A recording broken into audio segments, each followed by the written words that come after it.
Ang advice ko sa mga gusto magnegosyo, magsimula magnegosyo, identify anong negosyo papasukin mo.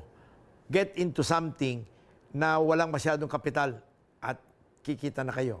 Tulad ng services. Services. Ano yon? Kamukha ng warehousing.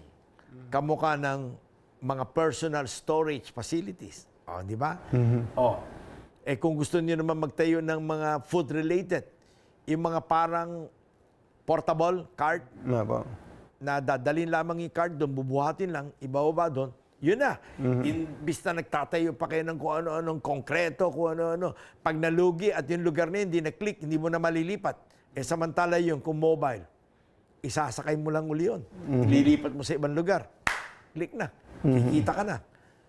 Ibig sabihin, get into something, least capital,